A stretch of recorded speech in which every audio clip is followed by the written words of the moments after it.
been a while mga kaspero. So, good morning. Dito tayo ngayon ulit sa Batangas, De La Paz. Sigurado namimiss tayo dito sa spot na to. At syempre, yung mga kasama ko rin dito, namimiss ko rin. Ayan, si bro din to. Ayan, buti pa siya, nakadive na. Nakahuli na siya. Ayan. At syempre, good morning sa kabady ko. Buddy Ruel, shoutout sa'yo. At syempre, ito na yung mga gamit namin. Talagang binalot namin ng maigi kasi isinakay namin sa airplane. So, pina-experience ko sa aking mga kasama dito sa Boracay Spero, kila Master Dodoy, Master Danny, na makadive din sa Batangas. So, ayan, bubuksan na namin para magamit na namin sa dive. At of course, syempre magbibihis na tayo. At ayan si Master Dodoy. Ayan, nakabihis na. Ready na. Then si Master X. Shark fishing vlog lang sa Calama. Ayan, shoutout kay Ate Imi. Ayan. Morning kay Nanay Flor. Kay Ate Diding.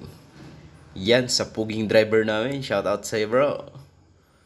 Of course, sa ating dalawang master, ayan, si Master Ryan tsaka si Master Jeff. Ayan, nakakamiss kasama. Kaso saglit lang tayo at umuwi rin agad. Ayan. Shoutout nga daw pala sa mga natutuyong hasang dyan ng mga Team Stone Shot. Ayan, pinapa-shoutout ni Bro Ryan. Of course, dito sa kabady ko, ayan si Buddy Ruel. At nagpapasalamat tayo dahil niregaluhan tayo ng ating mahiwagang wetsuit. So, ito na yung panlaban ko sa lamig. Ayan. So, malamigin ako kasi malamig na talaga yung panahon. And of course, syempre, first time na mga Boracay Spero, itong mga kasama natin. Kaya, join force muna tayo. Picture. Ayan. X with Team Stone Shot. Ayan. Sila Bro Ryan, Bro Jeff. And then si Bro Ruel. Ayan din yung mga Boracay Spero. Ang ganda tingnan mga kaspero. Sana lahat ng Team Stone Shot nandyan. Shoutout sa inyong lahat at mga Spero. Sana sama-sama tayo. Para ang ganda tingnan. Grabe mga armas. At ito na nga, naglalakad na tayo. So itong nilalakaran namin, ito yung spot na maraming isda mga kaspero. Diyan ako nakakapan ng mga barracuda, giant trevally. So papasyalan natin yan kung meron tayong makikita.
Thank you for watching mga kaspero.